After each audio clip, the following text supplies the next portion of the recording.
Assalamualaikum. Selamat datang di channel Cerita Novika 2. Semoga hari ini teman-teman dalam keadaan sehat walafiat dan senantiasa diberikan kebahagiaan sepanjang hari. Desa Bojong sedang diteror oleh kuntilanak yang diyakini sebagai arwah penasaran seorang gadis bernama Nani. Nani bunuh diri dengan cara gantung diri setelah ditinggal menikah oleh kekasihnya. Sejak kematiannya, setiap malam Jumat Kliwon, teror semakin menjadi-jadi. Dadang dan Sari, pasangan suami istri dari desa sebelah, tidak menyadari bahwa malam ini adalah Jumat Kliwon saat mereka pulang larut malam dari acara kondangan di desa Bojong. Dalam perjalanan pulang, berbagai gangguan mistis mulai terjadi. Bayangan hitam yang mengikuti, suara tangisan di tengah jalan, dan tawa menyeramkan yang menggema di antara pepohonan. Saat motor mereka melewati jalan sunyi dekat pohon besar, kuntilanak Nani menampakkan diri. Mereka berdua ditemukan pingsan di pinggir jalan oleh warga pada pagi harinya, dan sejak saat itu, mereka tidak akan pernah melupakan malam Jumat Kliwon yang menghantui mereka. Desa Bojong biasanya adalah desa yang tenang. Warganya hidup sederhana sebagai petani dan peternak. Malam-malam di desa itu selalu sunyi, hanya terdengar suara jangkrik dan burung hantu. Namun, seminggu terakhir, sesuatu telah berubah. Suasana tidak lagi terasa nyaman. Orang-orang tidak berani keluar rumah setelah maghrib. Bukan tanpa alasan. Mereka semua telah mendengar suara yang sama. Suara yang menggetarkan jiwa. Pada awalnya, hanya segelintir orang yang mendengar suara itu. Di tengah malam, ada suara tangisan lirih. Lalu, setelah beberapa saat, tangisan itu berubah menjadi tawa yang mengerikan. Tawa panjang yang bergema di antara pepohonan. Tawa yang terdengar seperti milik seorang wanita, tetapi terlalu melengking untuk dianggap manusia. Sapi di kandang tiba-tiba gelisah tanpa sebab. Beberapa ekor ayam mati keesokan harinya dengan mata melotot ketakutan. Kambing-kambing menjerit seakan melihat sesuatu yang tak kasat mata. Yang paling menyeramkan, seorang petani menemukan seekor sapinya mati di kandang. Tubuhnya masih utuh, tetapi ada bekas cakaran panjang di perutnya. Seolah-olah sesuatu telah mencengkeram tubuhnya dengan kuku panjang. Ini bukan kerjaan manusia atau hewan, bisik warga. Mereka tahu, hantu itu telah kembali. Sosok yang meneror mereka bukanlah hantu biasa. Ia adalah Nani. Dulu, Nani adalah gadis desa yang ceria dan ramah. Ia memiliki kekasih yang sangat ia cintai, seorang pemuda dari desa lain. Mereka sudah berjanji untuk menikah. Namun, suatu hari, pemuda itu pergi tanpa kabar dan menikahi gadis lain. Hati Nani hancur. Ia mengurung diri di kamarnya selama berhari-hari. Sampai akhirnya, pada malam Jumat Kliwon, ia ditemukan. Gantung diri di pohon besar dekat perbatasan desa. Sejak itu, desa tidak pernah sama lagi. Sejak kematiannya, setiap malam Jumat Kliwon, teror terjadi. Warga yang pulang malam sering melihat bayangan putih melayang di atas pohon besar. Beberapa pemuda desa mengaku melihat seorang wanita berdiri di pinggir jalan, menangis. Saat mereka mencoba mendekat, sosok itu tertawa keras dan menghilang. Beberapa orang mengalami mimpi buruk tentang Nani, dan keesokan harinya, mereka jatuh sakit. Jangan keluar rumah saat malam Jumat Kliwon. Itulah pesan yang selalu diingat oleh warga desa.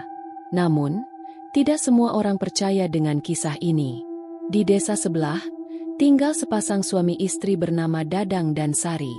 Mereka pernah mendengar cerita tentang kuntilanak Nani. Namun, bagi mereka, itu hanya mitos belaka. Dadang adalah pria yang berpikiran logis. Setan itu cuma ada di pikiran orang takut, katanya. Sari lebih berhati-hati, tetapi ia juga tidak terlalu percaya. Kalau memang ada hantu, kenapa kita tidak pernah melihatnya? Mereka tidak tahu bahwa malam Jumat Kliwon yang akan datang akan mengubah hidup mereka. Bahwa mereka akan menjadi saksi langsung dari teror yang menghantui desa Bojong. Bahwa malam itu, mereka akan melihat kuntilanak Nani dengan mata kepala sendiri. Hari itu, Dadang dan Sari menerima undangan dari teman sekolah mereka, Rudi, yang mengadakan resepsi pernikahan di Desa Bojong. Keduanya senang bisa menghadiri acara ini. "Sudah lama kita tidak ke Bojong," ujar Sari sambil menyiapkan pakaian yang akan dikenakan malam itu. "Iya, sekalian reuni dengan teman-teman lama," tambah Dadang. Meski sempat terlintas di benaknya cerita-cerita seram tentang Desa Bojong, Sari mencoba mengabaikannya. Toh, ini hanya acara kondangan biasa. Mereka tidak berpikir bahwa malam itu akan menjadi malam yang paling mereka sesali. Kondangan di Desa Bojong berlangsung meriah. Mereka disambut dengan musik dangdut, tawa tamu undangan, dan aroma makanan yang menggoda. Bertemu teman-teman lama membuat mereka semakin larut dalam suasana. Rudi, si pengantin, bahkan mengajak mereka duduk bersama teman-teman sekolah dulu. "Gimana kabarnya, Dang? Sari?" tanya Rudi sambil tersenyum lebar. "Baik, Ru. Lama banget nggak ketemu." Dadang tertawa sambil menepuk bahu Rudi. Obrolan semakin seru. Mereka saling berbagi cerita tentang kehidupan masing-masing, mengenang masa sekolah, dan bercanda tawa. Waktu berjalan begitu cepat. Tanpa sadar, suasana di luar mulai sepi. Namun, Dadang dan Sari masih menikmati kebersamaan ini. Sampai akhirnya, mereka melihat jam. Sari mengintip jam tangan. Matanya melebar. "Dang, sudah jam 23.30. Bisiknya cemas. Dadang mendongak kaget. "Loh, serius?" Sari mengangguk cepat. Teman-teman mereka juga terkejut. "Lah, kok bisa selarut ini?" Mereka melihat sekeliling. Hanya tersisa beberapa tamu yang masih asyik berbincang. Musik sudah berhenti. Cahaya di beberapa sudut sudah mulai dipadamkan. Sari merasakan hawa aneh di sekitarnya. Dadang segera meraih tangan istrinya. "Kita harus segera pulang."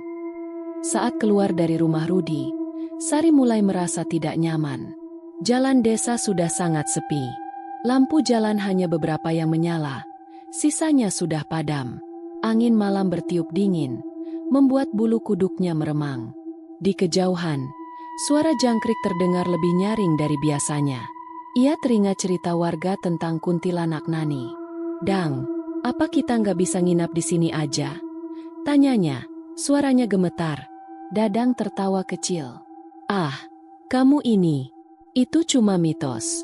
Lagian, rumah kita cuma setengah jam dari sini kok. Tapi, ini malam Jumat Kliwon." Dadang menghela napas. "Sar, jangan percaya hal-hal kayak gitu. Ayo pulang. Gak usah mikirin yang aneh-aneh."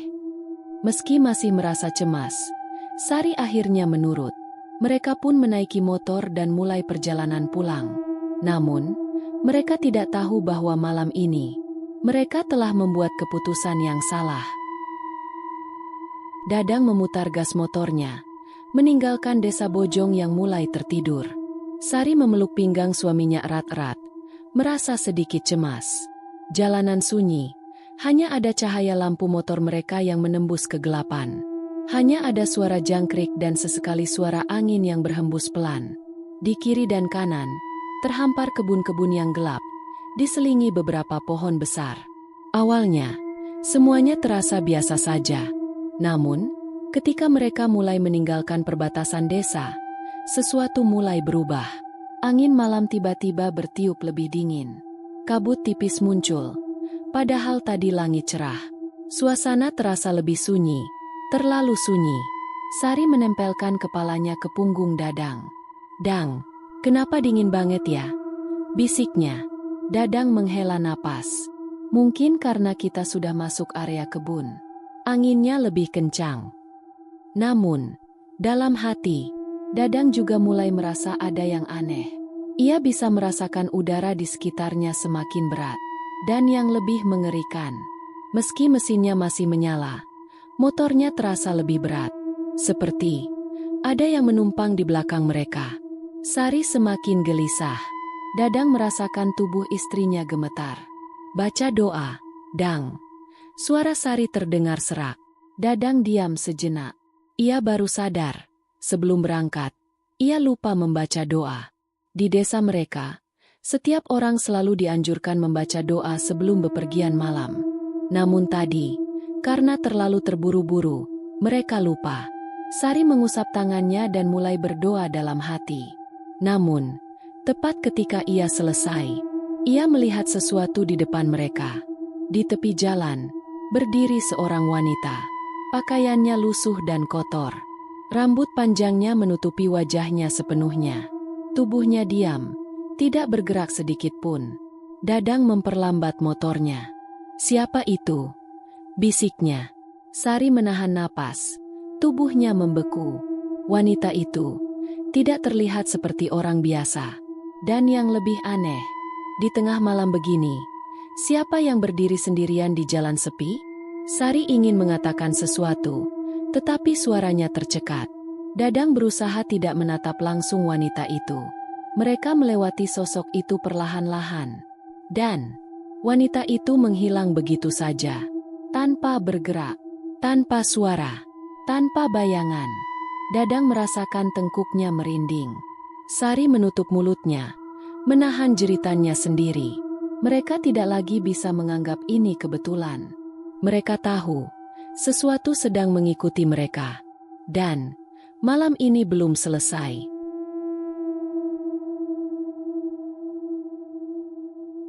Dadang menggenggam stang motor lebih erat. Hatinya berdegup kencang. Wanita yang tadi mereka lihat di pinggir jalan telah menghilang. Tapi, kenapa rasanya mereka masih diawasi? Ia tidak mau menunjukkan ketakutannya di depan Sari. Pegangan yang erat. "Sar, kita percepat pulangnya." Sari mengangguk. Meskipun tubuhnya masih gemetar, motor mulai melaju lebih cepat, menembus jalanan gelap di tengah kebun. Namun, sesuatu terjadi. Awalnya, hanya suara angin yang terdengar. Namun, perlahan, suara lain mulai muncul. Suara pelan, seperti desahan halus, lalu berubah menjadi bisikan lirih. Dadang merasa bulu kuduknya berdiri. Sari mendengar suara itu juga. Seseorang sedang tertawa. Tapi, dari mana asalnya? Sari merasa dadanya sesak. Tawa itu semakin jelas.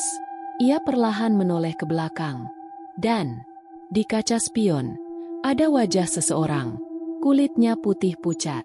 Matanya hitam besar, kosong tanpa bola mata. Bibirnya menyeringai lebar, memperlihatkan gigi tajam yang berlumuran darah. Sari ingin menjerit, tetapi suaranya hilang. "Dang, ada yang di belakang," bisiknya lirih. Dadang tidak berani menoleh. Namun, ia bisa merasakan napas dingin di tengkuknya. Dadang menggertakkan giginya. Ia menekan gas lebih dalam. Motor melaju lebih cepat. Namun, tiba-tiba, braak! Mesin motor mati mendadak. Lampu depan motor langsung padam. Suara mesin berhenti, menyisakan keheningan yang mencekam. Dadang dan Sari kini terjebak di tengah kegelapan. Mereka tidak bisa melihat apapun kecuali bayangan pohon di sekitar. Sari memeluk Dadang erat. Tubuhnya menggigil ketakutan. "Kenapa berhenti, Dang?" Dadang berusaha menyalakan motor. "Ngejam, mesinnya mati." "Cepat nyalakan lagi." Namun, kunci kontak diputar. Motor tetap tidak menyala. Kakinya menekan starter. Tetap tidak ada suara. Seakan-akan mesinnya telah mati total. Dan saat itulah, suara tawa tadi kembali terdengar. Kali ini, lebih keras. "Hehe." Dan tawa itu datang dari atas kepala mereka. Dadang mengutuk dalam hati. Ia berkali-kali menekan starter motor, tetapi mesinnya tetap tidak menyala. Ceklek, ceklek, hening, tidak ada suara mesin yang menyala. Sari semakin panik, memeluk Dadang erat. "Dang, kenapa nggak nyala?" Dadang mulai berkeringat dingin. Ia menyeka dahinya, jari-jarinya gemetar. "Intan biru kecil, aku juga nggak tahu, Sar, kayak ada yang bikin mati." Dan saat itulah, mereka mulai menyadari sesuatu. Udara tiba-tiba menjadi sangat dingin. Angin bertiup lebih kencang. Bau anyir dan bunga Kamboja tercium kuat di sekitar mereka. Suasana menjadi begitu mencekam. Dadang dan Sari saling berpandangan dengan napas tersengal. Mereka tahu sesuatu sedang mendekat. Dadang mengangkat kepalanya. Dari kejauhan, di antara pepohonan di sisi jalan, ada sesuatu. Sosok putih samar-samar melayang di udara. Rambutnya panjang menjuntai. Wajahnya tidak terlihat jelas. Gerakannya lambat, tapi terasa mengancam. Sari menggigit bibirnya untuk menahan tangis. "Dang, itu apa?" Suaranya bergetar. Dadang tidak bisa menjawab. Kakinya kaku. Ia ingin berlari, tetapi tubuhnya terasa lumpuh. Sari semakin ketakutan. Sosok itu semakin mendekat. Dan kini, wajahnya terlihat jelas. Seorang wanita dengan wajah pucat dan mata hitam pekat. Bibirnya menyeringai lebar, memperlihatkan gigi tajam yang kehitaman. Tangannya panjang dengan kuku runcing, seperti siap mencengkeram. Ia melayang di udara, perlahan mendekati mereka. Sari menangis ketakutan. Dadang menggenggam stang motor erat-erat. "Sar, jangan lihat." Dadang berusaha menutupi mata istrinya. Namun, terlambat. Sari menatap makhluk itu, dan seketika tubuhnya membeku. Mata mereka bertemu, dan kuntilanak itu mulai tertawa. Hihihihihihi. Tawanya panjang, menggema di seluruh jalanan kosong. Semakin keras, semakin menusuk telinga. Suara tawa itu terdengar dari segala arah, seolah-olah ada lebih dari satu. Dadang mencoba membaca doa, tetapi suaranya tercekat di tenggorokan. Mulutnya terbuka, tetapi tidak ada suara yang keluar. Tubuhnya semakin berat, seolah-olah ada sesuatu yang menekan punggungnya. Sari hanya bisa menangis. Dan dalam hitungan detik, kuntilanak itu melayang ke arah mereka dengan kecepatan tinggi. Sari menjerit sekuat tenaga. Dadang menutup mata, pasrah. Lalu, semua berubah menjadi gelap. Sadar, malam itu bukan sekadar mimpi buruk. Semuanya menjadi gelap. Dadang merasa tubuhnya terjatuh ke dalam kehampaan. Sari tidak lagi bisa merasakan apapun, hanya dingin yang menyelimuti. Suara tawa kuntilanak perlahan memudar, digantikan oleh keheningan mencekam. Lalu, semuanya hilang. Keesokan paginya, seorang warga desa, Pak Darto, menemukan sesuatu yang aneh di pinggir jalan. Dua orang tergeletak di tepi jalan, tidak sadarkan diri. Dadang dan Sari. Pak Darto bergegas memanggil warga lainnya. Beberapa orang datang berlari. Wajah mereka penuh kecemasan. "Pak Dadang, Bu Sari, kenapa mereka ada di sini? Apa mereka kecelakaan?" Namun, tidak ada luka di tubuh mereka. Mereka hanya pingsan. Dan lebih anehnya, motor mereka ditemukan beberapa meter dari tempat mereka tergeletak. Seperti ada yang menyeretnya. Sinar matahari pagi menyentuh wajah Dadang dan Sari. Perlahan, mereka mulai sadar. Sari membuka matanya terlebih dahulu. Matanya sembab. Dadang menyusul. Kepalanya terasa berat. Mereka memandang sekeliling dengan tatapan kosong. "Pak, apa yang terjadi? Kenapa kalian bisa ada di sini?" tanya Pak Darto. Namun, Dadang dan Sari tidak langsung menjawab. Wajah mereka masih penuh ketakutan. Sari melihat ke sekitar, lalu berbisik, "Hantu itu, dia ada di sini tadi malam." Beberapa warga bertukar pandang setelah mendengar kata-kata Sari. Seorang wanita tua, Mbah Surti, menghela napas panjang. "Ini bukan pertama kalinya," katanya lirih. Warga lain mengangguk pelan. "Setiap malam Jumat Kliwon, selalu ada orang yang ditemukan pingsan di jalan ini. Selalu di tempat yang sama. Dulu, ada pemuda yang juga mengalaminya. Dia melihat sosok wanita menangis, lalu menghilang." Dadang merasakan bulu kuduknya meremang. "Jadi, mereka bukan yang pertama?" Sari menggenggam lengan suaminya erat. Mereka sudah mendengar desas-desus tentang kuntilanak Nani. Namun, sekarang mereka sendiri yang mengalaminya. Setelah diberikan air dan sedikit makanan, Dadang dan Sari akhirnya bisa berdiri. Warga membantu mereka mengambil motor yang ditemukan dalam keadaan kotor penuh debu dan dedaunan. Dengan tubuh masih gemetar, mereka diantar pulang oleh beberapa warga. Di sepanjang perjalanan pulang, Sari tidak bisa berhenti menoleh ke belakang, seolah takut sesuatu masih mengikutinya. Dadang tetap diam, tetapi dalam hatinya ia tahu, malam tadi bukan sekadar mimpi buruk. Mereka telah bertemu dengan sesuatu yang tidak seharusnya mereka lihat. Dan mereka tidak tahu apakah semuanya sudah benar-benar berakhir. Setelah kejadian mengerikan itu, Dadang dan Sari berusaha kembali menjalani kehidupan normal. Namun, ketakutan masih menyelimuti mereka. Sari sering terbangun tengah malam, berkeringat dingin, mengingat sosok mengerikan yang mereka lihat di jalan. Dadang berusaha menenangkan istrinya, tetapi dalam hati, ia juga dihantui oleh kejadian itu. Mereka berpikir semuanya telah berakhir. Namun, mereka salah besar. Seminggu setelah kejadian itu, malam Jumat Kliwon kembali tiba.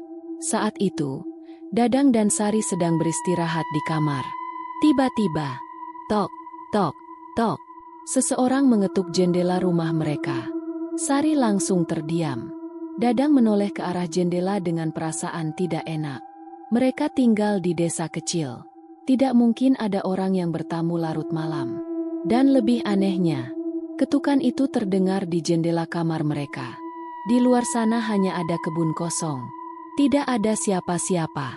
Beberapa hari kemudian, Dadang mengalami kejadian mengerikan lainnya. Ia sedang mencuci muka di kamar mandi. Ketika ia menundukkan kepala untuk mengambil air, ia merasa ada yang mengawasinya. Ia perlahan mengangkat wajah dan menatap cermin. Di belakangnya, ada bayangan putih yang melintas cepat. Dadang langsung menoleh. Tidak ada siapa-siapa. Namun, ia bisa mencium bau anyir dan bunga Kamboja. Dadang tahu, kuntilanak Nani masih mengawasinya. Ketakutan semakin menjadi. Akhirnya, Dadang dan Sari memutuskan untuk menemui seorang dukun desa, Embah Karto. Setelah mendengar cerita mereka, Embah Karto menghela napas panjang. Kuntilanak Nani belum tenang, katanya lirih. Dadang menelan ludah. Lalu, bagaimana agar dia berhenti menghantui kami, Embah? Embah Karto menggeleng pelan. Tidak mudah. Dia mati dalam keadaan dendam. Sampai sekarang, arwahnya masih mencari seseorang. Sari berbisik dengan suara bergetar. Siapa yang dia cari? Embah Karto menatap mereka dengan serius. Orang yang dulu menghancurkan hidupnya, atau siapapun yang berani melihatnya di malam Jumat Kliwon. Sejak saat itu, Dadang dan Sari memutuskan untuk tidak pernah keluar rumah di malam Jumat Kliwon. Setiap malam Jumat Kliwon, mereka memastikan pintu dan jendela terkunci rapat. Mereka tidak keluar, bahkan sekadar ke halaman rumah. Mereka selalu berdoa agar malam itu segera berlalu. Namun, meskipun mereka bersembunyi, mereka masih bisa mendengar suara itu. Hihe. Suara tawa lirih yang menggema dari kejauhan. Tawa kuntilanak Nani, yang seolah mengingatkan mereka bahwa ia masih ada, bahwa teror ini belum benar-benar berakhir.